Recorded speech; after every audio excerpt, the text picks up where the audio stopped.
வடிவேலை வந்து எப்படியாவது இங்கே இந்த படத்தில் நடிக்க வைக்கணும். ஏன்னா வடிவேல் எப்படின்னா ஃபர்ஸ்ட் ஹாஃபில் அப்படியே கொண்டு போய் செகண்ட் ஹாஃபில் ஊர்வசிக்கும் அவருக்கு இருக்கிற அந்த காம்பினேஷன் வந்து ரொம்ப அழகாக வரும். 2 நாள் மைசூர் பேலஸ் எடுத்து சின்ன பிரச்சனை வந்தாலும் அந்த மைசூர் பேலஸ் வந்து அப்படியே ஷிஃப்ட் ஆகி சென்னைக்கு வந்துட்டோம். மறுபடியும் மைசூர் பேலஸில் போய் தான் எடுக்கணும், இல்லைனா முடியாது. ஏன்னா கிளைமேக்ஸ் அது. இது என்ன பண்ணலாம் அப்படின்னு டிஸ்கஸ் பண்ணும்போது அதை நான் செட்டு போட்டு தரேங்க. ஏன்னா விளையாடுறியா லலித் மஹால் எப்படி செட்டு போடுவீங்க நீங்கள்? அதே மாதிரி மியூசிக் பார்த்தீங்கன்னா அது முடிஞ்சிருச்சு சார், ஆட முடியாது. உண்மைதான், முடிஞ்சிருச்சு ஆனால் முடியாது, ஆனால் முடிய போகுது. அப்படியே ஒரு ஜாலியாக அது ஒரு குஷியாக இருந்தது. ஏன் மாஸ்டர் என்ன இல்லை யூனிட் முன்னாடி நான் எத்தனை படம் டைரக்ட் பண்ணது சொல்ல வேண்டிய இது இருக்குது. அதனால் ஒரு சிங்கம் மோதிரம் கொண்டாந்து என் விரலில் போட்டார். பத்திரிகை நண்பர்களுக்கும் ஊடக நண்பர்களுக்கும் என்னுடைய தொழில்நுட்ப கலைஞர்களுக்கும் இங்கு மேடையில் இருக்கும் சக கலைஞர்களுக்கும் நடிகர்களுக்கும் என்னுடைய கதாநாயகன் கதாநாயகி அனைவருக்கும் என்னுடைய தயாரிப்பாளருக்கும் என்னுடைய மாலை வணக்கம். சிவலிங்கா இது கன்னடத்தில் வந்து மிகப்பெரிய வெற்றி படம்ன்றது எல்லாருக்கும் தெரியும். இது தமிழில் போட்டு காட்டும் பொழுது இந்த படத்தை வந்து நான் முதல்ல என்ன பண்ணலாம், ரீமேக் பண்ணலாமா, இதை ரீமேக் பண்ணால் யாரை வச்சு பண்ணலாம் அப்படின்னும் போது எனக்கு என்னமோ தெரியல, எனக்கு மாஸ்டரை கூப்பிட்டு காட்டலாமே. ஏன்னா அவர் வந்து என் கூட வந்து குசேலன் ஒர்க் பண்ணியிருக்காரு. அதுக்கு முன்னாடி அவர் எனக்கு தெரியும். என்னோடய அசிஸ்டன்ட் படம் ஸ்டைல்னு ஒரு படத்தில் அவர் வந்து ஆக்ட் பண்ணியிருக்காரு. ஸோ அதனால் எனக்கு அவரை தெரியும். பட் அவருடைய வளர்ச்சி அதாவது என்னென்னா, எனக்கு அவர் சொன்ன பிறகு தான் எனக்கு தெரியும் அவர் வந்து உழைப்பாளியில் 4வது ரோவில் டான்ஸ் ஆடியிருக்காருன்னு அந்த குரூப்பில், சுந்தரம் மாஸ்டர் குரூப்பில். ஸோ 4வது ரோவிலேருந்து 3வது ரோவுக்கு வந்து, 3வது ரோவிலேருந்து 2வது ரோவுக்கு வந்து, 2வது ரோவிலேருந்து முதல் ரோவுக்கு வந்து இன்றைக்கி வந்து ஒரு மிகப்பெரிய கதாநாயகனாக, இன்றைக்கி வியாபாரம் பண்ணக்கூடிய கதாநாயகர்கள் வந்து வியாபாரம் ஆகக்கூடிய கதாநாயகர்கள் வந்து ரொம்ப கம்மி. அப்படி இருக்கும்போது ஒரு வியாபாரியாக தன்னை வளர்த்துக்கிட்டு ஒரு ஹீரோவுக்கு வந்து வியாபாரம் ஆகும் அப்படின்ற மாதிரி தன்னை வளர்த்துக்கிட்டது அவருடைய முயற்சி. நான் 2 பேரை பார்த்து ரொம்ப வியந்திருக்கேன். ஒன்று வந்து அர்ஜுனை பார்த்துட்டு வந்திருக்கேன். அர்ஜுன் வந்து எப்படின்னா அவரும் ஒரு நடிகனாக இருந்து தன்னை அவர் தான் வளர்த்துக்கிட்டார். அவர் பல பேர் இன்ட்ரடியூஸ் பண்ணியிருக்கலாம். பட் இருந்தாலும் அவர் இன்ட்ரடியூஸ் ஆகி அவர் சக்ஸஸ் கொடுத்துட்டு ஒரு பீரியடுக்கு வந்தப்பறம் அவரே டைரக்ட் பண்ணி அவரே தன்னை ஒரு லெவலுக்கு கொண்டு வந்தார். அதுபோல் மாஸ்டர் பார்க்கும்போது எனக்கு என்னென்னா அவர் வந்து எந்த டைரக்டரும் வந்து அவரை கொண்டு வந்து இந்த மாதிரி ஒரு லெவலுக்கு கொண்டு வந்து நிறுத்தல, அவராக தான் அவரை கொண்டு வந்தார். முனியில் பண்ணார், காஞ்சனா 1 பண்ணார், காஞ்சனா 2 பண்ணார். தனக்குன்னு ஒரு தனி ஸ்டைலை உருவாக்கி தானாக உழைச்சி தானாக வந்து தானாக புகழ்பெற்ற ஒரு நடிகனாக மாறி இருக்கார், கதாநாயகனாக மாறி இருக்கார். அந்த முயற்சியை நினைக்கும் பொழுது ரொம்ப பெருமையாக இருந்ததுனால இந்த படத்தை அவருக்கு போட்டு காட்டி அவர் என்ன நினைக்கிறார் பார்க்கலாம் அப்படின்னு நினச்சேன். அந்த படம் பார்த்த உடனே அவருக்கு ரொம்ப பிடிச்சது. அப்போவே டிஸ்கஸ் பண்ண ஆரம்பித்தார், சார் இப்படி பண்ணணும் அப்படி பண்ணணும்னு. சரி, அதுக்கப்புறம் யாரை வச்சு இந்த படம் ப்ரொடியூஸ் பண்ணுவோம், யார் தயாரிப்பாங்க இந்த படம் அப்படின்னும்போது நம்ம அந்த நேரத்தில் ரவி சார் வந்தார். கேள்விப்பட்டேன் சார் இந்த படம் நல்லா இருக்குன்னு. அவர் படமே பார்க்கல, இருந்தாலும் அவர் என்ன சொன்னார்னா நான் எடுக்கிற அந்த படம் அப்படின்னாரு. அப்புறம் பழனின்னு சொல்லி எனக்கு கூட ரொம்ப ரொம்ப காலமாக என் கூட இருந்த ஒரு நண்பர், அவர் வந்து என்னை கூப்பிட்டு சொன்னார் இந்த மாதிரி, சார் நல்ல ப்ரொடியூசர் சார், ரொம்ப நல்லா பண்ணுவார், படம் டேஸ்ட்டோடு பண்ணுவார், லைக்கா குரூப் ஃபிலிம்ஸ் எல்லாம் அவர் தான் டிஸ்ட்ரிபியூட் பண்ணுறாரு, அதனால் உங்களுக்கு எந்த இதுவும் இருக்காது, டேஸ்ட்டோடு இருப்பாருன்னா. அதுக்கப்புறம் ரவி சாரை பார்த்து பேசி இந்த படத்தை ரெடி பண்ணி ஓகே சொன்ன பிறகு தான் அந்த படத்தையே பார்த்தார். அதுக்கப்புறம் நான் எடுக்கிறேன் அப்படின்னாரு. அதே மாதிரி இந்த படத்துடைய ஆரம்பம் இதில் யாரை போடலாம், நம்ம ரித்திகா எனக்கு அதே மாதிரி இது பார்த்தப்பறம் எதிர் சுற்றி பார்த்தோன்னே அது ஒரு ரவுடித்தனமான ஒரு பொண்ணு ஓடிக்கிட்டே பேசுறது, அப்புறம் அதில் ஒரு திமிர் இருக்கும் அந்த பேசும்போதெல்லாம், அது மாதிரி இருக்கிற ஒரு கேரக்டர் பண்ணால் நல்லா இருக்குமே, இது ஒரு வித்தியாசமாக இருக்குமே அப்படின்னு சொல்லிட்டு அதுக்கப்புறம் அந்த கேரக்டர் வந்து நான் ரித்திகா சிங். இப்படி ஒரு ஆர்டிஸ்ட்டும் இதில் வந்து கரெக்டாக பார்த்து சூஸ் பண்ணி பண்ணும் பொழுது எனக்கு ரொம்ப சந்தோஷமான விஷயம் என்னென்னா, வடிவேலை வந்து எப்படியாவது இங்கே இந்த படத்தில் நடிக்க வைக்கணும் அப்படின்னு சொல்லிட்டு அதுக்கப்புறம் மாஸ்டர் அதே தான் சொன்னார், சார் வடிவேலை எப்படியாவது பிடிங்க சார், இந்த படத்தில் அவர் பண்ணால் நல்லாயிருக்கும். அப்புறம் வடிவேலை கூப்பிட்டு வடிவேலை கதை சொல்லி ஒரு கிட்டத்தட்ட நான் ஒரு 1.5 மணி நேரம் அவரோட சீன் இல்லாத சீன் கூட வடிவேலை கதை சொன்னேன். ஏன்னா வடிவேலை எப்படின்னா ஒரு கதையை கேட்ட பிறகு தான் இல்லைனா கூட அந்த கதை அந்த சீனுக்கு அப்புறம் நான் என்ன பண்ணணும்னு ஒரு ஹோம்ஒர்க் பண்ணக்கூடிய ஆள். ஏன்னா நல்லா தெரியும் எனக்கு வடிவேலை. அதனால் தன்னை வந்து எப்படியெல்லாம் அது இது பண்ணலாம். இதில் வந்து பார்த்தீங்கன்னா அவர் காமெடியும் பண்ணியிருப்பார், ஒரு கேரக்டராகவும் வருவார். நாட் ஒன்லி காமெடிக்கு ஏற்ற மாதிரி ஒரு கேரக்டர் இருக்கும். ஏன்னா என் படத்தில் எப்போ ஒரு ட்ராக்காக இருக்காது, காமெடி வந்து ஒரு கேரக்டராக இருக்கும். அந்த கேரக்டரை வந்து அவர் அழகாக பண்ணி அதை சிரிக்க வைக்கிற இடத்துல இந்த படத்தில் வந்து நிச்சயமாக எப்படி சந்திரமுகி என்ஜாய் பண்ணால் அதே மாதிரி எல்லோரும் என்ஜாய் பண்ணுவாங்க அந்த நம்பிக்கை எனக்கு இருக்குது. அந்தளவுக்கு பிரமாதமாக வடிவேல் வந்து தன்னுடைய கான்ட்ரிபியூஷனை கொடுத்துருக்காரு. இப்போ வந்து தொட்டால் பூமலரும் பார்த்தீங்கன்னா வரும் வராதுன்னு ஒரு டைலாக் ரொம்ப ஃபேமஸ் ஆச்சு. அதே மாதிரி மாப்பு வச்சுட்டியடா அப்படின்னு சந்திரமுகியில் ரொம்ப ஃபேமஸ் ஆச்சு. அதே மாதிரி இந்த படத்துலேயும் ஒரு டைலாக் இருக்குது, அதுவும் ரொம்ப ஃபேமஸ் ஆகும் வடிவேல் பேசினா. ஏன்னா யார் சொன்னால் நல்லா இருக்கும்னு சில விஷயங்கள் இருக்குது, அது அவர் சொல்லும்போது அது நல்லாயிருக்கு. அதே மாதிரி அவருடைய கேரக்டர். ஸோ இதை மாதிரி எனக்கு அதே மாதிரி ராதாரவி அவர் சொன்ன மாதிரி அவரை பற்றி நான் சொல்ல வேண்டிய அவசியம் இல்லை. அவர் நல்லா நடித்தாருன்றது ஒரு புது விஷயம் கிடையாது. பட் இந்த படத்தில் சைலண்ட்டாக நடிச்சிருக்காரு, அதுதான் புதுசுதில். ரொம்ப இப்போ பேசினாலும் கூட பேசியிருக்க மாட்டார் படத்தில், ரொம்ப சைலண்ட்டாக நடிச்சிருப்பார். அவர் சொன்னார் சின்ன தம்பி வந்து உண்மையிலே வாசுக்கு சின்ன தம்பி தான், அதில் எந்த சந்தேகமும் கிடையாது. எங்கே போனாலும் சின்ன தம்பி வாசு தான். பட் இந்த ஜானர் ஆஃப் ஃபிலிம், அதாவது சிவலிங்கா எந்த ஜானர் ஆஃப் ஃபிலிம் அப்படின்னு பார்த்தீங்கன்னா அது ஒரு சந்திரமுகி ஜானர் ஆஃப் ஃபிலிம், அந்த பேட்டர்ன் ஆஃப் ஃபிலிம். அதே மாதிரி அது கடைசியாக மிகப்பெரிய வெற்றி பெற்ற படம் என்னன்னா சந்திரமுகின்ற மாதிரி. அதுக்கேற்ற மாதிரி அவர் ப்ரொடியூசர் வந்து அவர் சொன்ன மாதிரியே அந்த அதாவது காஞ்சனா, லாரன்ஸ் அண்ட் சந்திரமுகி வாசு 2 பேரும் சேர்ந்தா இப்படி இருக்கும், அந்த ஒரு இதுதான் அந்த டைட்டில் போட்டிருக்கிறது. அதே நேரத்தில் இந்த படத்தில் வந்து எனக்கு நான் அறிமுகப்படுத்தின, நானும் பாரதியும் சேர்ந்து அறிமுகப்படுத்தின பானுப்பிரியா இந்த படத்தில் ஆக்ட் பண்ணியிருக்காங்க. ரொம்ப சந்தோஷமாக இருந்தது பானுப்பிரியாவை பார்க்கும்போது. இப்போ பானுப்பிரியா நிறைய பிஸியாக இருக்காங்க, நிறைய படம் பண்ணிக்கிட்டு இருக்காங்கன்னு கேள்விப்படும்போது இன்னும் திருப்தியாக இருக்குது. அதே மாதிரி ஊர்வசி, ஜெயபிரகாஷ், சந்தான பாரதி, இப்படி ஏராளமான நடிகர்கள் இந்த படத்தில் நடிச்சிருக்காங்க. கன்னடத்தில் என்ன ரோல் பண்ணணும் அந்த ரோலை விட இந்த படத்தில் சக்தி கொஞ்சம் ஹார்ட் ஒர்க் பண்ணி, அதுக்கு மாஸ்டர் வந்து சொன்னார், இல்லை சார் அந்த கேரக்டர் நம்ம அப்படி விட்டுற வேண்டாம், இன்னும் கொஞ்சம் பண்ணுங்க, இன்னும் கொஞ்சம் பண்ணுங்கள், இது இன்னும் ஏதாவது பண்ணுங்க, இது பண்ணால் இன்னும் நல்லா இருக்கும், இது பேசப்படக்கூடிய கேரக்டராக இருக்கும் படத்தில் அப்படின்னு சொன்னார். அதுக்கப்புறம் நான் அதுக்கு ஏற்ற மாதிரி அதை என்ன பண்ணணுமோ அந்த கேரக்டருக்கு என்ன அளவு தேவையோ அதை பண்ணி அதை இது பண்ணும்போது ஹார்ட் ஒர்க் பண்ணி அவன் உண்மையிலே நல்லா பண்ணியிருக்கான். என்னை பொறுத்த வரைக்கும் நல்லா பண்ணியிருக்கான். இதில் இன்னொரு முக்கியமான கேரக்டர் ஒன்று இருக்குது. அந்த ஆர்டிஸ்ட் இங்கே இருக்குது, பட் வெளியே எங்கேயோ சுற்றிட்டு இருக்குன்னு நினைக்கிறேன்.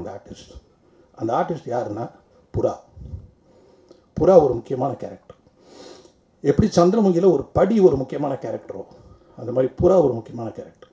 எப்போ படியை பார்க்கும் பொழுது ஒரு பயம் இருக்கும். நிறைய பேர் வந்து படியை பார்த்துட்டு சந்திரமுகி பார்த்துட்டு படியில் ஏறுறதுக்கு பயந்தாங்க. அது மாதிரி இந்த படத்தில் பார்த்தீங்கன்னா புறாவை பார்க்கும்போது இந்த புறா இப்போ அடுத்தது என்ன பண்ணும் அப்படின்ற மாதிரி ஒரு இன்ட்ரெஸ்ட் இருக்கும். ஏன்னா ஒரு ட்ரெயின், அந்த ட்ரெயினில் நடக்கிற கொலை, அதுக்கு சாட்சியாக இருக்கிற ஒரு புறா. எப்படி ஒரு புறா ஒரு கொலைக்கு சாட்சியாக இருக்க முடியும், அந்த புறா எப்படி சாட்சி சொல்லும் அப்படின்ற ஒரு இன்ட்ரெஸ்டிங் லைன், ஒரு புது லைன் இந்த படத்தில் இருக்குது. அது நிச்சயமாக பேசப்படக்கூடிய அளவுக்கு இருக்கும் அப்படின்னு நினைக்கிறேன். இது மாதிரி ஒரு நல்ல கண்டென்ட், நல்ல விஷயம், ஒரு இன்ட்ரெஸ்டிங்கான விஷயம், குழந்தைங்களுக்கு பிடிச்ச விஷயம் எல்லாமே இதில் இருக்குது. வடிவேலு நிச்சயமாக சிரிக்க வச்சுருக்காரு. அதுலேயும் ஃபஸ்ட் ஹாஃபில் அப்படியே கொண்டு போய் செகண்ட் ஹாஃபில் ஊர்வசிக்கும் அவருக்கு இருக்கிற அந்த காம்பினேஷன் வந்து ரொம்ப அழகாக ஒர்க் அவுட் ஆகிருக்கும். அவங்க ஊர்வசி வந்து ஒரு மல்டி டேலண்டட் ஆர்டிஸ்ட், பிரமாதமான ஆர்டிஸ்ட் அவங்க. அது மாதிரி ஒரு ஆர்டிஸ்ட்டும் எனக்கு அந்த படத்தில் வந்து கரெக்டாக அவங்கவுங்க அழகாக அவங்க ரோல் பண்ணி எல்லாமே அழகாக பண்ணிட்டாங்க. அதுக்கேற்ற மாதிரி எனக்கு கிடச்ச டெக்னீஷியன்ஸ், கேமராமேன் லாரன்ஸ் மாஸ்டர் சொன்னார், சார் பாருங்கள் அவர் தெலுங்கு படம்லாம் நிறைய பண்ணியிருக்காரு, இந்த படத்துக்கு அவர் நல்லா இருப்பார். சரி நான் என்ன பண்ண அப்புறம் அவருடைய படத்தை ஒன்று பார்த்தேன், அவருடைய மொட்டேச்சல் அது இது பார்த்தேன், டபுள் பாசிட்டிவ் அந்த சும்மா இது மட்டும் பார்த்தேன். பார்க்கும்போது எனக்கு வந்து அதில் ஒரு இன்ட்ரெஸ்டிங் இருந்தது. பட் இந்த படத்தில் வந்து அந்த டோட்டல் பேட்டர்னே மாற்றி பண்ணியிருக்காரு. இதுக்கேற்ற மாதிரி லைட்டிங், இதுக்கேற்ற மாதிரி ஒரு ஸ்டைல் அதெல்லாம் பண்ணியிருக்காரு. அதே மாதிரி எடிட்டர் சுரேஷர்ஸ், அதே மாதிரி ஆர்ட் டைரக்டரை பற்றி நான் படத்தில் துரையை பற்றி நான் கண்டிப்பாக சொல்ல வேண்டிய ஒரு விஷயம் இருக்குது. அது என்னென்னா நாங்கள் 2 நாள் மைசூர் பேலஸ் எடுத்து அந்த நேரத்தில் ஒரு சின்ன பிரச்சனை வந்தாலும் அந்த மைசூர் பேலஸ் வந்து அப்படியே ஷிஃப்ட் ஆகி சென்னைக்கு வந்துட்டோம். மறுபடியும் மைசூர் பேலஸில் போய் தான் எடுக்கணும், இல்லைனா முடியாது. ஏன்னா கிளைமேக்ஸ் அது. இப்போ நீங்கள் எல்லோரும் பார்க்க போகிறீங்க, நான் சொன்ன விஷயத்தை நீங்கள் படத்தில் பார்க்க போகிறீங்க. அப்போ அவருடைய திறமை என்னன்றதை நான் சொல்ல வேண்டாம், நீங்கள் சொல்ல போகிறீங்க. ஏன்னா இது என்ன பண்ணலாம் அப்படின்னு டிஸ்கஸ் பண்ணும்போது அவர் துரைராஜ் என்ன ஒரே ஒரு வார்த்தை சொன்னார், சார் நான் வந்து மேட்ச் பண்ணுறேன் சார், கவலைப்படாதீங்க, அதை நான் செட்டு போட்டு தரேங்க. ஏன்னா விளையாடுறியா லலித் மஹால் எப்படி செட்டு போடுவீங்க நீங்கள்? இல்லை சார் நான் போடுறேன் சார், நீங்கள் இது பண்ணுங்கள் சார் அப்படின்னு அதை போட்டார். அதை பார்க்குறதுக்கு நிறைய பேர் வந்திருந்தாங்க. அதை வந்து மேட்ச் பண்ணிவிட்டு அதை பியூட்டிஃபுல்லாக, அதாவது அந்த இடத்துலையும் நான் வந்து பல விஷயங்கள் எடுத்திருக்கேன், நடுவில் சில விஷயங்களை விட்டுருக்கேன். நான் யூஸ்வலாக வந்து கண்டினியூஸாக எடுக்க மாட்டேன், எனக்கு வந்து எந்தெந்த ஆங்கிள் போகிறோம் அந்த ஆங்கிள் எடுத்துருவேன். அப்படி அந்த ஆங்கிளில் நான் வந்து என்னென்ன ஃபினிஷ் பண்ணியிருக்கேன், இந்த ஆங்கிள் என்ன ஃபினிஷ் பண்ணியிருக்கேன், கீ ஷாட்ஸ் என்ன பண்ணியிருக்கேன்றது இருந்தாலும் அதுக்கு ஏற்ற மாதிரி பல ஷாட்ஸ் நடுவில் தேவைப்படுது. இதுக்கு நிச்சயமாக ஆஸ் அ டைரக்டர் யாராக இருந்தாலும் அங்கே தான் போகணுன்னு ஆசைப்படுவாங்க. பட் ஆர்ட் டைரக்டர் கொடுத்த அந்த கான்ஃபிடென்ஸ், கேமராமேன் கொடுத்த அந்த தைரியம், அவர் சொன்னார் இல்லை சார் லைட் பண்ணிடலாம், அதே மாதிரி பண்ணலாம், அதே பேட்டர்னில் பண்ணலாம் அப்படின்னு அந்த 2 பேரும் சேர்ந்து அதை கொடுத்தாங்க. நீங்கள் பாருங்கள், ஏன்னா பாராட்ட வேண்டியதை பாராட்டி தான் தீரணும், அவ்வளோ அழகாக பண்ணியிருக்காரு. அது it's great work of my art director. அதை நம்ம இந்த மேடையில் சொல்ல பதிவு பண்ண கடமைப்பட்டிருக்கேன். ஸோ அதே மாதிரி தமன் ஒரு ஜாலியான ஒரு தமனை பார்த்தாலே நமக்கு என்ன ஆகிடும்னா, ஏன்னா எனக்கெல்லாம் ரொம்ப எனர்ஜி எப்போ வரும்னா என் ஸ்கூல் ஃப்ரெண்ட்ஸை பார்த்தா எனர்ஜி வந்துடும். அப்படியே உடம்பெல்லாம் ஒரு மாதிரி ஆகிடும். நம்ம ஒன்றும் ஸ்கூலுக்கு போன மாதிரி ஒரு காக்கி பேண்ட்டை போட்டு ஒயிட் ஷர்ட்டை போட்டு போன மாதிரி ஆகிடும். அதுமாரி தமனை பார்க்கும்போதே அந்த ஞாபகம் வந்துடும். ஏன்னா அவர் நம்மளை கொண்டு வந்துடுவார். அவர் பார்த்தாருனா சார் வாட் சார் அப்படி சார் குட் மார்னிங் அது சொல்லும்போது ஒரு எனர்ஜி வரும். அது எப்பவுமே அவர் வந்து சார் குட் மார்னிங் சார் அப்படி சொன்னது கிடையாது, குட் மார்னிங் சார் அப்படின்னு அந்த ஒரு எனர்ஜியோட. அதே மாதிரி மியூசிக் பார்த்தீங்கன்னா அது முடிஞ்சிருச்சு சார் பாட முடியாது, உண்மைதான் முடிஞ்சிருச்சு ஆனால் முடியாது, ஆனால் முடிய போகுது. அப்படியே ஒரு ஜாலியாக அது ஒரு குஷியாக இருந்தது. ஒரு 10 நாள் ஒரு சாங்னா கூட நம்ப மாட்டீங்க, ஆனால் அந்த 10 நாள் போனது தெரியாது. அந்த 10 நாளைக்கு அப்புறம் அந்த சாங் பார்த்தீங்கன்னா அது கூட ஒரு 5 சாங் வர மாதிரி 4 சாங் வர மாதிரி கொண்டு வருவார். அது மாதிரி ஒரு ஜாலியாக ஒரு உண்மையிலேயே தமிழோட ஒர்க் பண்ணணுன்னா அது வந்து ஒரு குஷி தான். ஒரு பல படங்கள் பண்ணணும்னு தோணும் தமிழோடலாம் ஒர்க் பண்ணால். அவர் எவ்வளோ தான் நம்மக்கிட்ட வந்து இல்லை சார் அப்படி பண்ணாலும் சில பேரை வந்து நம்ம என்ன பண்ணுவோம், மன்னிக்கிறத விட அவங்களோட ஒர்க் பண்ணணும்னு ஆசை வந்துடும். அதாவது அவருடைய ஒர்க்கை பார்த்த உடனே, அந்த டேலண்ட்டை பார்த்த உடனே, அதுலேயும் பர்டிகுலர்லி அந்த சிவலிங்கா சாங் போட்டிருக்காரு. சிவலிங்கா சாங் நானும் மாஸ்டர் உள்ளே போய் அந்த ரெக்கார்டிங் தேட்டரில் கேட்ட உடனே அப்படியே ஷாக்கு. அந்த மியூசிக்கு, அந்த ஸ்டைலு, அதெல்லாம் பார்த்தோட ரொம்ப ஷாக்கு. இதில் ஒரு 2 விஷயம் நான் சொல்ல ஆசைப்பட்றேன். ஏன்னா எனக்கு இது வரைக்கும் எத்தனையோ படங்கள் பண்ணியிருந்தாலும் எனக்கு கிடைக்காத ஒரு விஷயம் அந்த படத்தில் ஒன்று கிடச்சிது. அது என்னென்னா, இதில் ஒரு பர்டிகுலர் ஒரு இன்டர்வல் சீன் இருக்குது. அந்த இன்டர்வல் சீனில் வந்து ரித்திகா சிங் பெர்ஃபார்ம் பண்ணணும். ரித்திகா சிங் இந்த படத்தில் வந்து அந்த கேரக்டர் பண்ணும் பொழுது தான் எல்லாருமே வந்து இந்த கேரக்டர் எப்படி பண்ண போகிறாங்க, அது இந்த இன்டர்வல் பர்டிகுலர்லி அந்த இன்டர்வல் சீன் எப்படி பண்ண போகிறாங்க அப்படின்னும் போது மாஸ்டர் அங்கே இல்லை. அவருக்கு அந்த சீன் கிடையாது. அதனால் நான் சொன்னேன் நீங்கள் வந்து மெதுவாக வந்தால் போதும்னு. அவர் ஒரு 4:30க்கு வந்தார். சார் முடிஞ்சிருச்சான்னு கேட்டார். முடிஞ்சிருச்சு சார், இன்னும் 2 ஷாட்டு தான் இருக்குது. எப்படி சார் நீங்கள் நினச்ச மாதிரி வந்துடுச்சான்னு? நல்லா வந்துருக்கு பாருங்கள். இல்லை சார் அதுதானே சார் கீ சீனு, நீங்கள் பாருங்கள். அப்புறம் மாஸ்டர் வந்து எனக்கு தெரியல, அவர் போய் என்ன பண்ணிட்டார், அவர் பயங்கர இன்ட்ரெஸ்ட் அந்த சீனை, பர்டிகுலர் சீனில் ரொம்ப பெரிய இன்ட்ரெஸ்ட். அதனால் என்ன பண்ணிட்டார், உடனே அதை நான் இங்கே வேறு ஷார்ட் எடுத்துருக்கா பார்த்துட்டு வந்து அப்படியே சார்னு சொல்லி, அதுதான் ஒரு டெக்னீஷியன், ஒரு கலைஞனுடைய இது, அதுதான் உணர்வாக தான். உடனே என்ன அப்படியே பிடிச்சி, சார் என்ன சார் நம்ப முடியல சார், எப்படி சார், ஏன் மாஸ்டர் என்ன இல்லை. மறுநாள் காலையில் பார்த்தீங்கன்னா யூனிட் முன்னாடி நான் எத்தனை படம் டைரக்ட் பண்ணது சொல்ல வேண்டிய இது இருக்குது. அதனால் ஒரு சிங்கம் மோதிரம் கொண்டாந்து என் விரலில் போட்டார் அந்த சீனுக்காக.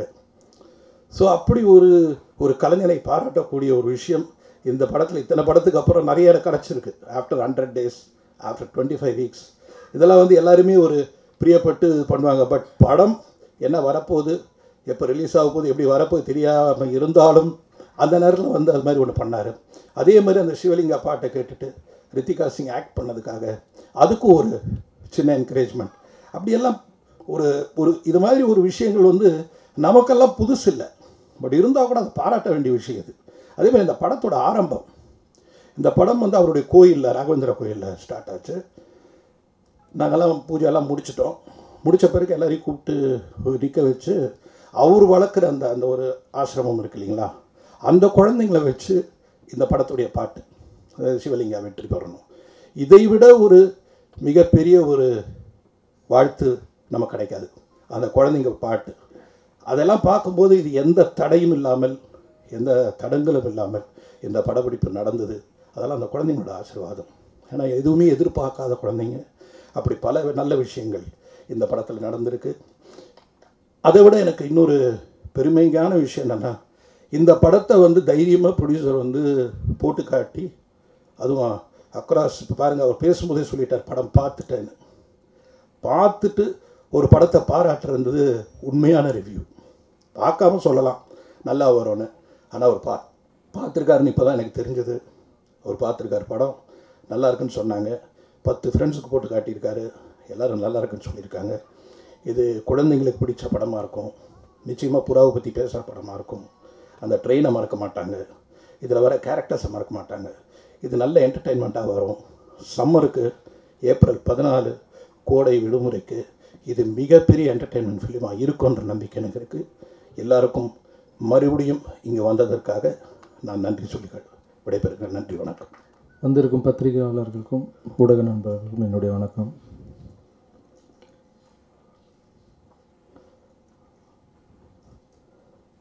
எனக்கு இந்த படத்தில் வாசு சார் கூட ஒர்க் பண்ணுறது எனக்கு மிகப்பெரிய பாக்கியம்னு சொல்லலாம். ஏன்னா என்னுடைய தலைவன் சூப்பர் ஸ்டார் ரஜினிகாந்தை வச்சு நிறைய படம் இயக்குன டைரக்டரில் பி வாசு சாரும் ஒன்று. ஃபஸ்ட் ஃப்ரேம் இயக்குற வரைக்கும் ரொம்ப பயமாக இருந்தது, பெரிய டைரக்டராச்சு எப்படி இருப்பார்னு. உள்ளே வந்த அப்புறம் ரொம்ப ஃப்ரெண்ட்லியாக இருந்தார். இன்னும் நிறைய படம் அவர் கூட பண்ணணுன்னு ஆசையாக இருக்குது. ஒரு மகனை எப்படி பார்த்துக்கணுமோ, எப்படி ஷாட் வைக்கணுமோ, எப்படி எடுக்கணுமோ, அந்த மாதிரி சக்திக்கு எப்படிலாம் அவர் ரசித்து பண்ணாரோ அதை விட அதிகமாக பண்ணியிருக்காரு. வாசு சாருக்கு என்னுடைய நன்றி தெரிவிச்சுக்கிறேன். அதே மாதிரி என்னுடைய ப்ரொடியூசர் படம் எடுத்துகிட்டு இருப்பாங்களா இருக்க மாட்டாங்களா ஓடி போயிடுவாங்கன்ற பயத்தில் இருக்கும்போது கடைசி வரைக்கும் இருந்து நல்ல பப்ளிசிட்டி பண்ணி ரொம்ப செலவு பண்ணியிருக்காரு, அமைதியாக இருக்கார். அந்த ப்ரொடியூசருக்காகவே இந்த படம் பெருசாக ஒன்றுன்னு நான் வணங்குற ராகவேந்திர சாமி வேண்டிக்கிறேன். இந்த படத்தில் பார்த்தீங்கன்னா ஹீரோன்ஸ் நான் சொல்கிறத விட ரித்திகா சிங் தான் ஹீரோ, ஃபஸ்ட் ஹீரோன்னு சொல்லணும். ஏன்னா இந்த படத்தில் நீங்கள் படம் ரிலீஸ் ஆனால் உங்களுக்கு தெரியும், ரொம்ப நல்லா கேரக்டர் பண்ணியிருக்காங்க, ரொம்ப ஹார்ட் ஒர்க் பண்ணியிருக்காங்க. அவங்களுடைய ஒவ்வொரு ஷாட்டும் பார்த்திங்கன்னா வாஸ் சார் நாங்கள்லாம் கூட ஈஸியாக நடிச்சிட்டு போயிடலாம். அவங்க வைக்கிற ஒரு ஃப்ரேமும் அவ்வளோ கஷ்டப்பட்டால் தான் அந்த ஷாட் ஓகே ஆகும். ஸோ ரித்திகா சிங் தான் ஃபஸ்ட் ஹீரோ இந்த படத்தில். அவங்களுடைய தெலுங்கு படமும் இப்போது வெங்கடேஷ் பாபு கூட நடித்த தெலுங்கு படம் சூப்பர் ஹிட்டாக இருக்குது. வாழ்த்துக்கள் ரித்திகா. அப்புறம் சக்தி தம்பி. ரெண்டாவது யாருன்னு ஹீரோன்னு பார்த்தீங்கன்னா வடிவேல் சார் இந்த படத்தில். அவருக்கு இந்த படம் மிகப்பெரிய ரீஎன்ட்ரியாக இருக்கும். அவர் தான் ரெண்டாவது ஹீரோன்னு சொல்லலாம். அந்த அளவுக்கு காமெடி. ஏன்னா அவருடைய ரசிகன் நான். இந்த படத்தில் நான் பார்த்ததில் ரொம்ப நாளைக்கு அப்புறம் அவரை பார்த்து நான் ரசிச்சிருக்கேன். ஸோ வடிவேல் சார் கூட ஒர்க் பண்ணது ரொம்ப சந்தோஷம். அதேமாரி பானுப்பிரியா மேடம், நான் அவங்களுடைய ரசிகன். டான்ஸில் அவங்க கூட ஒர்க் பண்ணது ரொம்ப ரொம்ப சந்தோஷம். அப்புறம் ராதா ரவி அண்ணன் ஃபஸ்ட் டைம் தான் படம் பண்ணுறோம். ஃபஸ்ட் டேலேருந்து இப்போ முடிகிற வரைக்கும் இண்டஸ்ட்ரிக்கு வரும்போது தனியாளாக யாருமே இல்லாமல் எந்த ஒரு துணையும் இல்லாமல் வந்தோம். ராதாரவி அண்ணன் சொன்னார், நிறைய கண்ணு பட்டிருக்கேன் நான் பார்த்துக்கன்னு. உங்களை மாரி பெரியவங்க ஆசீர்வாதம் இருக்கிற வரைக்கும் அந்த கண்ணு படுறதெல்லாம் ஒன்றும் இல்லை சார். ஒரு பெரிய பெரிய ஆசீர்வாதம்லாம் எனக்கு இருக்குது. ஸோ ராதாரவி அவருடைய ஆசீர்வாதம், நீங்கள் மனசார வாழ்த்து வந்ததெல்லாம் ரொம்ப நன்றி சார். அப்புறம் இந்த படத்தில் சக்தி தம்பி பார்த்தீங்கன்னா ரொம்ப நாளைக்கு அப்புறம் அவர் ஒரு பஸ்ஸில் ஒரு சாங் பாடுவார். அந்த சாங் பாடும்போது ரொம்ப நல்ல டேலண்ட் இருக்குது, ஏன் இந்த தம்பிலாம் இன்னும் பெரிய அளவில் ஹிட் ஆகலை அப்படின்லாம் யோசனை பண்ணிகிட்டு இருக்கும்போது இந்த படம் பார்க்கும்போது கன்னடத்துலேயும் ரொம்ப நல்லா பண்ணியிருந்தார். ஆனால் இந்த படத்தில் கிளைமேக்ஸ் சீன்லாம் பார்த்தீங்கன்னா நான் நின்றுட்டுருப்பேன், அவர் அழுதுட்டு காலில் விழுவார். அந்த விழுகிற சீன்லாம் எனக்கே கண்ணு கலங்கிடுச்சு. பிரமாதமான நடிகர். இந்த படத்தில் மூணாவது ஹீரோன்னு சொன்னால் அவர் தான் சொல்லணும். நான் 4th ஹீரோ தான் இந்த படத்தில். ஏன்னா கதை ரொம்ப ஒரு சில படத்தெல்லாம் ஒரு 20 நிமிஷத்துக்கு அப்புறம் தான் கதை ஆரம்பிக்கும். இந்த படத்தில் பார்த்திங்கன்னா ஃபஸ்ட் ரீல்லேருந்தே கதை இருக்குது. ஸோ வாஸ் சார் அவ்வளோ கஷ்டப்பட்டு கன்னடத்தில் இட்டு கொடுத்தாரு, இப்போ தமிழ்லையும் பண்ணிகிட்ருக்காரு. என்னுடைய ஆர்ட் டைரக்டருக்கு என்னுடைய தேங்க்ஸ் சொல்லிக்கிறேன். அதேமாதிரி டான்ஸ் மாஸ்டர் சிவாவுக்கு என்னுடைய தேங்க்ஸ், ஃபைட் மாஸ்டருக்கு என்னுடைய நன்றி. இவ்வளோ கருப்பாக இருந்தாலும் ஸ்க்ரீனில் இவ்வளோ அழகாக காமிச்ச என்னுடைய கேமராமேன் சர்வேஸ் முராரி. இந்த படம்ல நெக்ஸ்ட் படம் கூட அவர் கூட ஒர்க் பண்ணணுன்னு ஆசையாக இருக்குது. அடுத்த படம் கூட அவர் தான் ஒர்க் பண்ணுறாங்க. இதில் ஒர்க் பண்ண அசிஸ்டன்ட் டைரக்டர்ஸுக்கு எல்லாருக்கும் என்னுடைய நன்றி. சக்தி சார், ப்ரொடியூசர் சொல்லியாச்சு. தமனுக்கு என்னுடைய நன்றி தெரிவிச்சுக்கிறேன். காஞ்சனா படம் பார்த்தீங்கன்னா மியூசிக் ஒரு ஹீரோவாக இருந்தது. இந்த படத்துலேயும் அப்படி தான் ரொம்ப பிரமாதமாக பண்ணியிருக்காரு. அவர் கூப்பிட்டு உட்கார வைக்கிறது தான் கஷ்டம். ரவி சார் இருக்கிறதால ஈஸியாக கூப்பிட்டு உட்கார வச்சிடறாரு அவரை. ரவி சார் மட்டும் இல்லைன்னா தமனை கிரிக்கெட் கிரவுண்ட்லேருந்து எடுத்துகிட்டு வந்து எங்களால் இங்கே உட்கார வைக்க முடியாது. So Thaman, thanks Thaman. So மேடையில் இருக்கும் எல்லாருக்கும் என்னுடைய நன்றி. யாரையும் மறக்கல. Okay, thank you sir, thank you very much. எல்லாருக்கும் வணக்கம். Thank you so much for coming out here.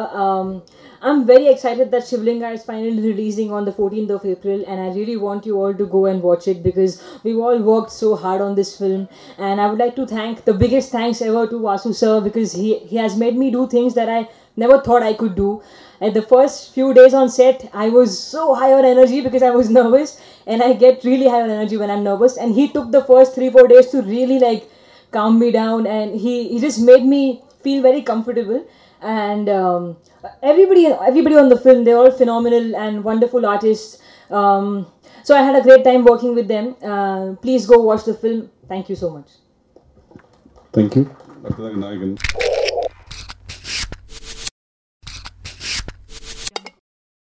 படம் பார்த்துட்டு நூன் ஷோ வெளியில வர்றதுக்குள்ள அந்த படத்தை பத்தின ரிவ்யூஸ் வந்து வெளியில வருது. ஒரு 48 ஹவர்ஸாவது ஒரு படத்துக்கு லைஃப் வேணும். உடனே அந்த படத்துக்கு ரிவ்யூஸ் வருது. இது போலதான் மொட்டை சிவா கெட்ட சிவா படத்துக்கு ரிவ்யூஸ் வந்தது. ஆனா அந்த படம் சம்பந்தமா வந்து யாரோ ஒரு 4 பேர் படத்தை பாருன்னு சொல்றதை விட்டுட்டு படத்தை பார்க்காதீங்கன்னு சொல்ற ரிவ்யூஸ் போடுறாங்க. தமிழ் டாக்கிஸ் மாறன் ஒருத்தர் இருக்காரு, தியேட்டர்ல போய் பாக்குற அளவுக்குலாம் ஒண்ணும் இல்ல, டிவில போடுவாங்க பாத்துங்க அப்படின்னு சொல்லிட்டாரு. ரொம்ப கேவலமா இருக்கு எனக்கு. சினிமாவை அவன் அழிச்சுக்கிட்டு இருக்கான், சினிமாவை தப்பா பேசிட்டு இருக்கான். அவனுக்கு பின்னாடி கொடுக்கறது இன்னொரு படத்தோட விளம்பரம். கட்டப்பாவை காணோம், அடுத்த வாரம் பார்த்தாக்கா கட்டப்பாவை போட்டு கிழிக்கிறான்.